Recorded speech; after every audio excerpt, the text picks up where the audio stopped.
नमस्कार, आप देख रहे हैं नाउ। मैं हूं आपके साथ प्रियंका मिश्रा और आज हम बात करेंगे बिहार में हुए बम्पर वोटिंग की। और इस वोटिंग को लेकर जो चर्चा का विषय बना हुआ है, सबको चौंका दिया है। इस बम्पर वोटिंग ने आजादी के बाद सबसे ज्यादा वोटिंग 2025 के चुनाव में हुआ है। जो पहले चरण में मतदाताओं का रुझान आया है, उस पे हम आज बातचीत करेंगे। आपको पूरा विश्लेषण बताएंगे कि आखिर बिहार की सत्ता पर काबिज कौन होगा, बिहार का जो ताज है वो किसके सर पर सजेगा। लेकिन इसके पहले आपको बताते हैं कि प्रधानमंत्री नरेंद्र मोदी आज भभुआ में थे, जहां वो महागठबंधन पर हमलावर नजर आए। एक बार फिर से उन्होंने कट्टा, गोली और बंदूक की बात की है। आज भभुआ में प्रधानमंत्री नरेंद्र मोदी जनसभा को संबोधित कर रहे थे, जहां उन्होंने कहा कि महागठबंधन वाले जंगल राज को बढ़ावा दे रहे हैं। अगर ये फिर से आ गए तो वही हाल करेंगे जो 1990 के दशक में आप लोगों का किया था। इनका तो गाना भी बड़ा ट्रेंडिंग है। जिस तरह से ये गाने में भी लोगों को ये बताने की कोशिश करते हैं कि हमारी सरकार आई तो हम क्या करेंगे। उन्होंने गाने के एक बोल कहा है, वो हम आपको सुनाते हैं। सिक्सर के 6 गोली छाती मेरे। इसको गाते हुए प्रधानमंत्री मोदी ने जनसभा को बताने की कोशिश की कि अगर महागठबंधन की सरकार आई तो फिर से यही सब दोहराया जाएगा। उधर विपक्ष के नेता राहुल गांधी भी हमलावर नजर आए। उन्होंने जेनजी को संबोधित करते हुए कहा कि मेरे प्यारे भाइयों जेनजी, अब जाग जाइए। हम लगातार आपको जगाने की कोशिश कर रहे हैं। देखिए, हमने हरियाणा को लेकर उजागर किया कि वोट चोरी हुआ, वहीं बिहार में भी जगह जगह से वोट चोरी की सूचनाएं मिल रही हैं। कई जगह ईवीएम में घोटाले किए गए हैं, कहीं तो चुनाव जो है वो देरी से कराई गई, ईवीएम को नुकसान पहुंचाने की कोशिश की गई। तो बिहार से भी ऐसी खबरें आ रही हैं, तो आप लोग सजग रहिए। दूसरे चरण का मतदान है और जिस दिन रिजल्ट की गिनती होगी उस दिन भी आप सबको जागना है, क्योंकि आप जेनजी भाइयों जब जागेंगे तभी हम वोट चोर के खिलाफ लड़ सकते हैं। चलिए, अब सबसे पहले आपको बताते हैं कि कल जो 121 सीटों पर जो मतदाताओं ने जनादेश दिया है, बिहार में किसकी किस्मत है जो ईवीएम में कैद हो गई है, किसकी सरकार बन रही है, वो हम आपसे बातचीत करेंगे। पिछले विधानसभा चुनाव में हुए मतदान के मुकाबले और 121 विधानसभा सीटों का जो विश्लेषण है, उसमें 2020 के मुकाबले और अभी तक के इतिहास में 10% का जो बढ़ोतरी है, वो अपने आप में एक बड़ा आंकड़ा है, जो ये बताता है कि इस बार का जो समीकरण है वो बिल्कुल ही बदला हुआ होगा। ये क्या तेजस्वी के लिए अच्छा साइन है? क्या तेजस्वी यादव बिहार के सत्ता पर काबिज होंगे, मुख्यमंत्री बनेंगे? या फिर क्या महिला वोटरों ने बिहार की तस्वीर बदली? क्या नीतीश कुमार का महिलाओं को 10,000 रुपए देना तुरुप का इक्का साबित हुआ, या प्रशांत किशोर की जनसुराज ने जनमत को अलग दिशा में मोड़ दिया है? हमेशा से यह आकलन किया जाता रहा है कि अगर वोट प्रतिशत में कमी आई, इसका मतलब है कि जनादेश सिटिंग सरकार के पक्ष में जाता है, और वोटिंग प्रतिशत में अगर बढ़ोतरी हुई तो सरकार के खिलाफ एंटी इनकम्बेंसी यानी कि वोटिंग सरकार के खिलाफ जाता हुआ बताया जाता है। इस बार बिहार में वोटिंग प्रतिशत अभी तक में सबसे ज्यादा है, तो ऐसे में यह माना जा रहा है कि या तो ये जो जनादेश है ये अप्रत्याशित है, तो ऐसे में पूर्ण बहुमत की सरकार बनेगी, या फिर जो एंटी इनकम्बेंसी है, जो युवा हैं, जो लगातार रोजगार की मांग कर रहे थे, सड़कों पर लाठियां खा रहे थे, वो साइलेंट वोटर हो सकते हैं, महागठबंधन की तरफ किया जा सकता है। दूसरी तरफ यह माना जा रहा है कि जिस तरह से तेजस्वी यादव ने हर घर नौकरी का वादा किया, यह भी एक बड़ा फैक्टर हो सकता है कि जो महिलाएं घर से बाहर निकली हैं, क्योंकि जिस तरह से शिक्षक में जो नौकरी हुई है सभी की, उसमें तेजस्वी यादव लगातार ये दावा करते रहे कि जब हम महागठबंधन की सरकार में थे तो हमने ये दावा किया था, उस पे इंप्लीमेंट किया है नीतीश सरकार ने। तो ऐसे में ये सबसे बड़ी बात है कि कल का जो आंकड़ा है वोटिंग प्रतिशत है, जिसमें देश भर की नजरें टिकी हुई हैं, तमाम मीडिया चैनल्स इसी पर चर्चा करते हुए नजर आ रहे हैं।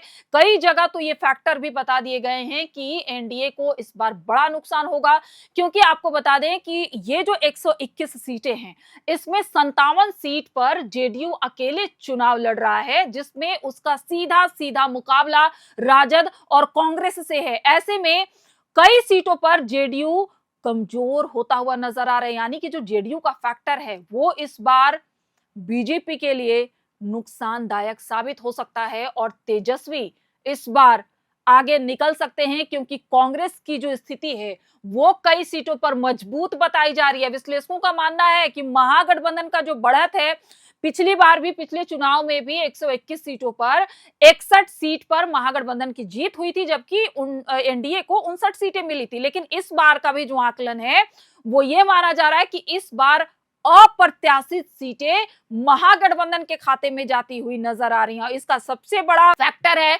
कि जिन चेहरों का सबसे ज्यादा विरोध था, एनडीए ने उनको ही चेहरा बना दिया है। और ऐसे में जिस तरह से एनडीए को लेकर या फिर नीतीश सरकार को लेकर 20 साल से लगातार मुख्यमंत्री का चेहरा नीतीश कुमार है, ऐसे में ये अप्रत्याशित वोट जो है वो कहीं ना कहीं या तो साइलेंट वोटर्स हो सकते हैं या एंटी इनकम्बेंसी भी हो सकता है। दूसरी तरफ एक फैक्टर ये भी देखा जा रहा है कि 10,000 रुपए जिस तरह से जीविका दीदियों को दिया गया है खाते में, और महिलाओं ने सबसे ज्यादा वोट किया है, महिलाओं का जो वो वोट परसेंटेज है वो अधिक है, तो ऐसे में जो महिलाओं का फैक्टर है वो कहीं तुरुप का इक्का ना साबित हो जाए एनडीए के लिए। अगर महिलाओं ने साइलेंट होकर एक साथ एनडीए को वोट किया जीविका दीदियों के आधार पर, तो एनडीए को बढ़त मिल सकती है। लेकिन ऐसा विश्लेषकों का मानना नहीं है। विश्लेषकों का साफ तौर पर कहना है कि 121 सीटों का जो समीकरण है, अभी तक का जो विश्लेषण है, लोगों ने ग्राउंड पर जाकर जो देखा है, उसमें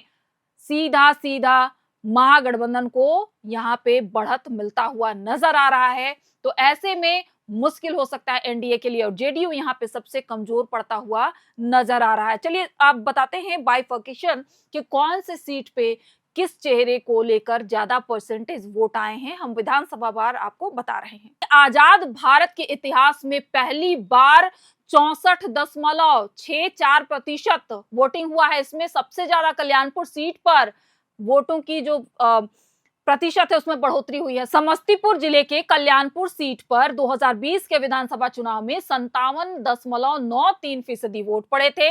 इस बार यहाँ पे 73.62% मतदान हुआ है, मतलब बम्पर वोटिंग। 2020 के मुकाबले इस बार यहाँ पे 15.59% मतदाता वोट करने के लिए निकले।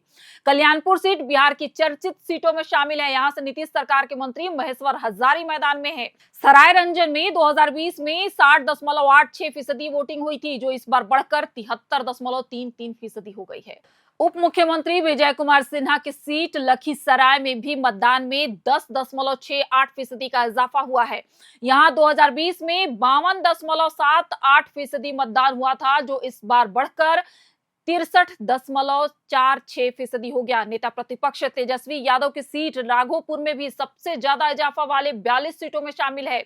यहां मतदान में 10.51% का इजाफा हुआ है। 2020 में राघोपुर में 58.03% मतदाताओं ने वोटिंग की थी, जो इस बार 68.54% हो गया है। तो विश्लेषकों का मानना है कि जो वोटिंग प्रतिशत बढ़े हैं वो बढ़त महागठबंधन को, यानी कि सीधे सीधे राजद और कांग्रेस के खाते में जाता हुआ नजर आ रहा है।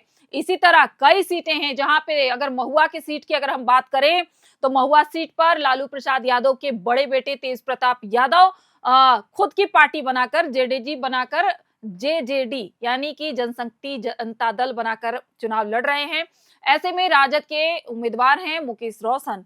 ऐसा माना जा रहा है कि इस सीट पर भी जो राजद के कोर वोटर हैं वो तेज प्रताप यादव को ही जिताने का काम करेंगे। इसमें इस चुनाव में कई ऐसे चेहरे, बड़े चेहरे हैं, जिसमें अनंत सिंह मोकामा से, खेसारी लाल यादव छपरा से, भाई वीरेंद्र मनेर से, मंत्रिमंडल मंगल पांडे सिवान से, कई ऐसी सीटें हैं जो चर्चित सीट शामिल हैं। और इसमें भी ये आंकड़े बता रहे हैं कि कई सीटों पर जो है वो चेहरा बदल सकता है। 2020 के मुकाबले इस बार मतदान प्रतिशत में इजाफा जो हुआ है उसमें दीघा, बड़हरा, कुम्हरार, दरभंगा, अंगियाओं, बख्तियारपुर और अलीगढ़ शामिल है। अलीनगर वोट प्रतिशत का सबसे कम इजाफा अलीनगर सीट पर हुआ है। यहाँ 2020 के मुकाबले केवल 2.78% की ही बढ़ोतरी हुई है। 2020 में अलीनगर सीट पर 57.4% मतदान हुआ था। इस बार ये बढ़कर 60.18% हो गया।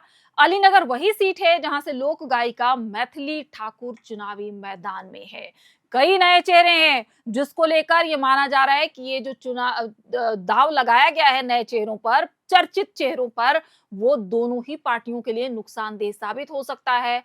और जिस तरह से हम प्रतिशत जो वोटरों का जो शेयर है उस पे बात कर रहे हैं कि जिस तरह से वोटर्स घर से बाहर निकले हैं, उसमें या तो वो साइलेंट वोटर्स हो सकते हैं या फिर एंटी इनकम्बेंसी हावी है। लगातार जिस तरह से जेडीयू का प्रदर्शन है, जेडीयू के प्रदर्शन पर ही अभी तक सवाल उठता आया है कि जेडीयू का प्रदर्शन जो है वो इस बार बेहद खराब है और ये एनडीए के लिए नुकसानदेह साबित होगा। और इसमें दो राय नहीं है कि अगर इसी तरह दूसरे चरण में जो प्रतिशत है उसमें इजाफा हुआ तो ये कहना कहीं से भी गलत नहीं होगा कि महागठबंधन एक बार फिर से बिहार की सत्ता पर काबिज होगा। आपको हमारा आज का ये विश्लेषण कैसा लगा हमें कमेंट करके जरूर बताएं। और हाँ, आप बिहार से हैं तो आप क्या सोच रहे हैं, क्योंकि आप जो जनता है, आपने अपना जनादेश दिया है, तो आप हमें कमेंट करके बताइए कि आप क्या सोच रहे हैं, किसकी सरकार बनने जा रही है बिहार में। आप सभी का बहुत बहुत शुक्रिया।